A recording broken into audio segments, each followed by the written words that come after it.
Assalamualaikum warahmatullahi wabarakatuh. Halo, selamat datang di Berbahasa. Saya Hendra Fatoni dan episode pertama ini saya ingin mengajak kita semua berbicara satu hal atau satu kata yang sering kita dengar tapi mungkin jarang kita pahami sepenuhnya, yaitu literasi. Literasi.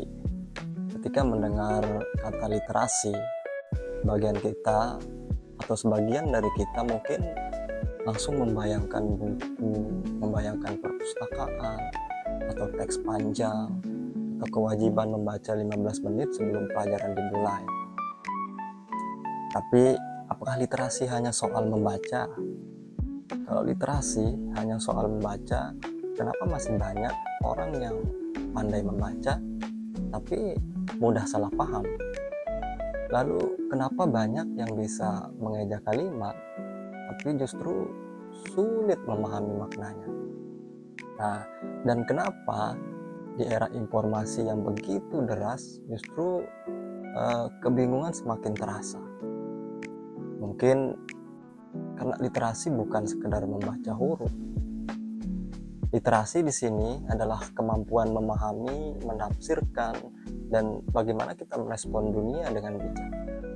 Literasi adalah ketika kita tidak langsung percaya pada suatu informasi. Ketika kita mau berhenti sebentar sebelum membagikan sesuatu misalnya, ketika kita bertanya, apakah ini benar? Atau sebelum berkata, ini pasti benar. Teman-teman, literasi juga bukan soal teks. Ya hadir dalam percakapan, dalam cara kita mendengar orang lain misalnya, dalam cara kita menyimak pendapat yang berbeda tanpa merasa terancam. Seseorang bisa saja tidak banyak membaca buku misalnya, tapi ia mampu mendengarkan dengan utuh, memahami dengan empati, berbicara dengan penuh pertimbangan. Bukankah itu juga literasi? Nah, di rumah, literasi mungkin hadir saat orang tua tidak langsung memarahi anak, tapi mencoba memahami apa yang sebenarnya terjadi.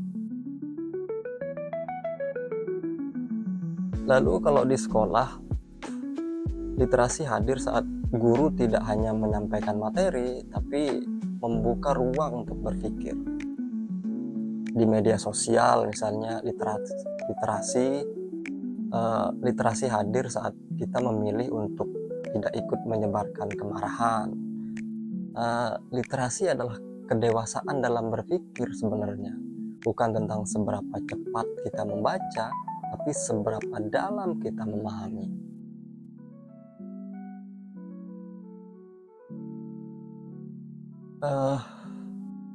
Di zaman sekarang misalnya informasi datang seperti hujan yang begitu deras. Lalu tanpa literasi kita bisa basah oleh kebingungan. Tapi dengan literasi kita punya payung, yakni akal sehat dan hati yang jernih. Karena membaca tanpa memahami kadang hanya akan membuat kita penuh data saja, tapi kosong akan makna. Dan mungkin literasi yang paling sulit adalah literasi terhadap diri sendiri. Nah, di sini mampukah kita membaca perasaan kita sendiri? Mampukah kita memahami kenapa sih saya marah? Kenapa sih saya tersinggung? Lalu kenapa kita bisa kecewa coba? Sebab seringkali yang paling sulit dipahami bukanlah teks panjang atau buku atau apalah itu ya, tapi justru isi hati sendiri terkadang. Jadi ketika kita berbicara tentang gerakan literasi, ya mari kita perluas maknanya, bukan hanya gerakan membaca buku, tapi gerakan berpikir dengan jernih, gerakan memahami sebelum menilai, gerakan mendengar sebelum menyela. Karena dunia tidak kekurangan orang pintar sebenarnya. Dunia hanya kekurangan orang-orang yang mau memahami. Nah, gitu ya teman-temannya. Mungkin itu yang bisa kita renungkan untuk hari ini, bahwa ternyata literasi bukan hanya soal halaman yang dibaca, tapi tentang cara kita memaknainya. Kira-kira itu ya teman-teman. Terima kasih, saya Hendra. Sampai jumpa di episode berikutnya. Assalamualaikum warahmatullahi wabarakatuh.